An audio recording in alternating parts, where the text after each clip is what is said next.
Hi, it's Sue. Thanks for joining me today for the Bible reading for June 25th.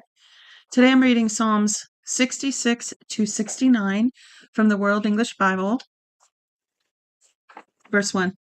For the chief musician, a song, a psalm. Make a joyful shout to God, all the earth. Sing to the glory of his name. Offer glory and praise. Tell God, how awesome are your deeds. Through the greatness of your power, your enemies submit themselves to you. All the earth will worship you and will sing to you. They will sing to your name, Selah. Come and see God's deeds, awesome work on behalf of the children of men. He turned the sea into dry land. They went through the river on foot. There we rejoiced in him. He rules by his might forever. His eyes watch the nations. Don't let the rebellious rise up against him, Selah. Praise our God, you peoples. Make the sound of his praise heard, who preserves our life among the living and doesn't allow our feet to be moved. For you, God, have tested us. You have refined us as silver is refined. You brought us into prison. You laid a burden on our backs. You allowed men to ride over our heads. We went through fire and through water, but you brought us to the place of abundance. I will come into your temple with burnt offerings. I will pay my vows to you, which my lips promised, and my mouth spoke when I was in distress. I will offer to you burnt offerings of fat animals with the offering of rams. With the offering of rams, I will offer bulls with goats. Selah. Come in here, all you who fear God.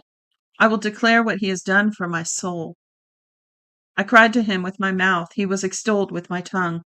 I cherished sin in my heart. No, excuse me. If I cherished sin in my heart, the Lord wouldn't have listened. But most certainly God has listened. He has heard the voice of my prayer. Blessed be God, who has not turned away my prayer, nor his loving kindness from me. Psalm 67 for the chief musician with stringed instruments, a song, a psalm. May God be merciful to us, bless us, and cause his face to shine on us. Selah. That your way may be known on earth and your salvation among all nations. Let the peoples praise you, God. Let all the peoples praise you. Oh, let the nations be glad and sing for joy, for you will judge the peoples with equity and govern the nations on earth. Selah. Let the peoples praise you, God. Let all the peoples praise you. The earth has yielded its increase. God, even our own God, will bless us. God will bless us. All the ends of the earth shall fear him. Psalm 68 for the chief musician, a psalm by David, a song. Let God arise and his enemies be scattered.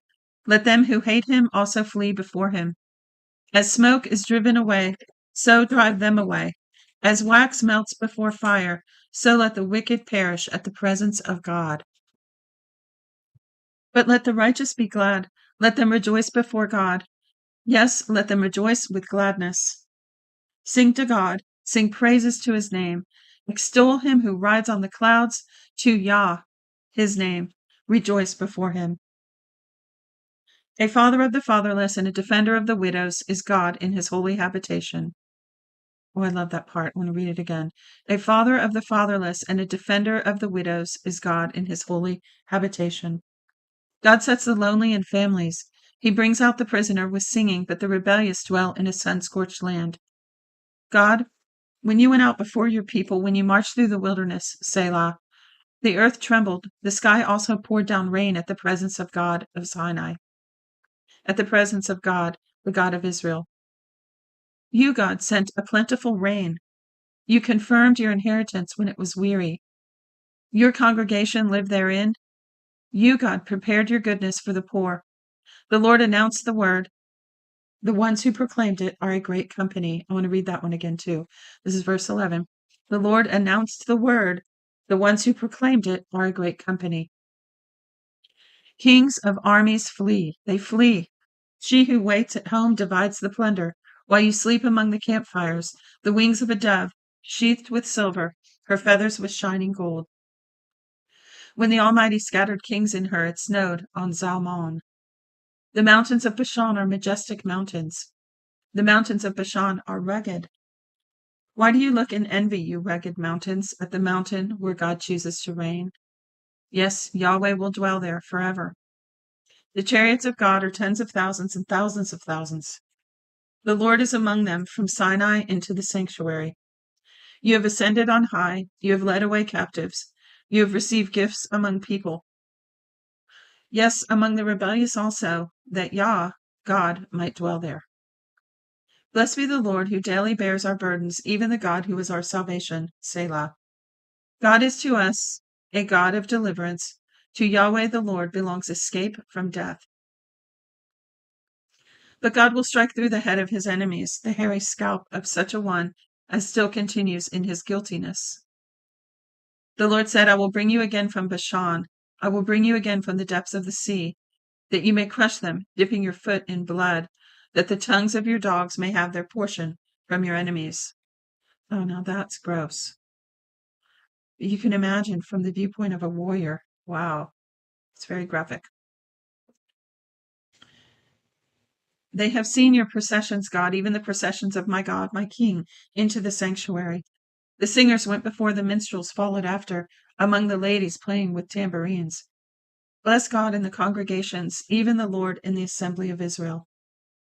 There is little Benjamin, their ruler, the princes of Judah, their council, the princes of Zebulun, and the princes of Naphtali. Your God has commanded your strength.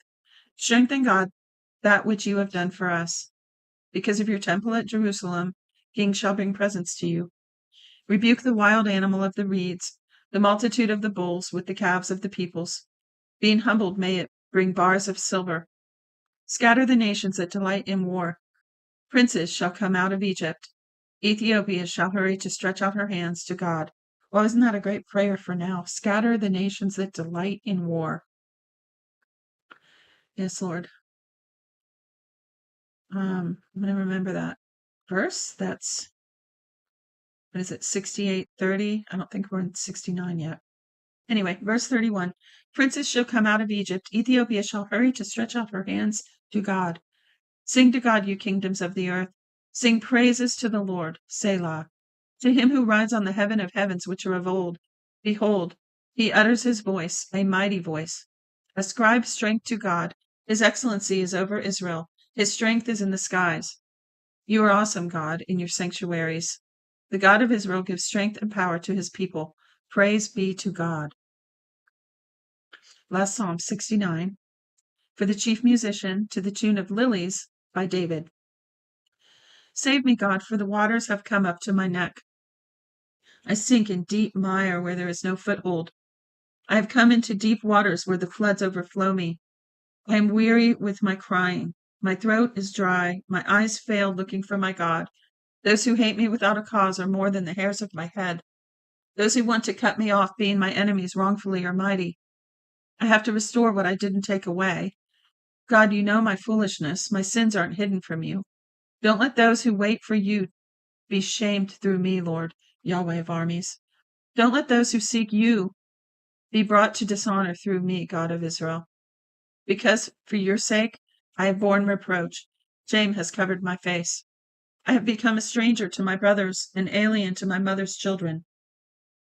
For the zeal of your house consumes me. Boy, I can relate to some of that. I have become a stranger to my brothers, an alien to my mother's children. You know, when you have a family of unbelievers, and God, like in my case, revealed himself to me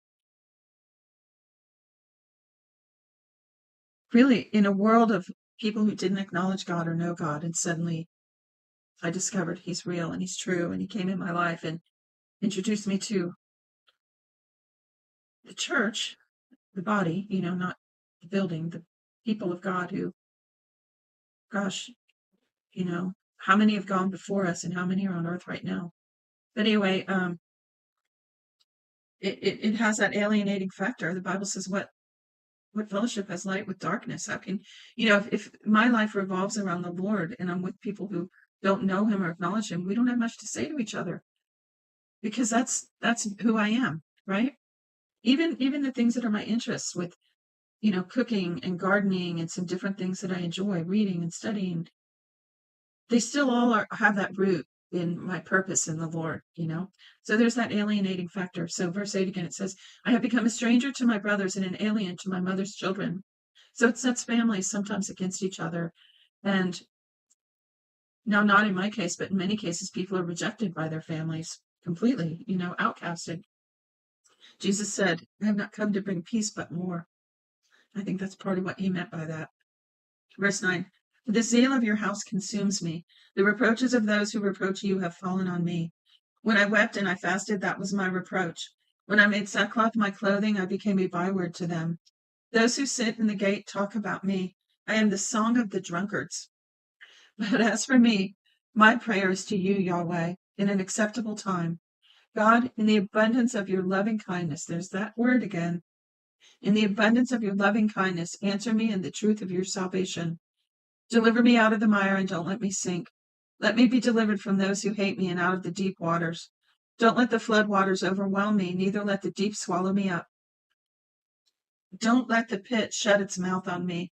Answer me, Yahweh, for your loving kindness is good. Now, David's speaking from experience here, right? I mean, he's been through it and seeing how God brought him out of it. Been through it and seeing how God brought him out of it. So in this terrible fearful situation that he's in, he knows to call to God, put your trust in him, keep looking to him, you know, and stir yourself up, encourage yourself. You know, gird up your soul in hoping God so that you don't completely despair. It's amazing what he can teach us about this because he has that experience there. And then what verse is it that says experience works or tribulation works experience? No, I got it now. Tribulation works patience, patience experience, and experience hope. So you go through a tribulation and you learn patience because, or maybe the experience is first. You learn through this experience that God will come through for you. That's the pattern I'm seeing here with David. Tribulation works patience and experience that, you know, God's going to see you through now. And through that, you have this living hope.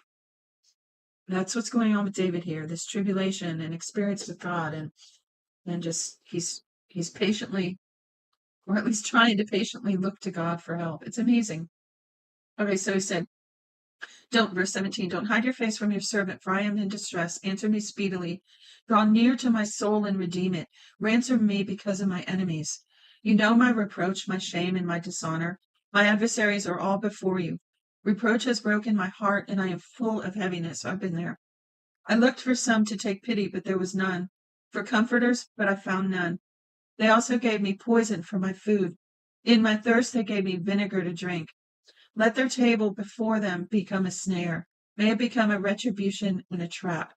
Let their eyes be darkened so that they can't see. Let their backs be continually bent. Pour out your indignation on them.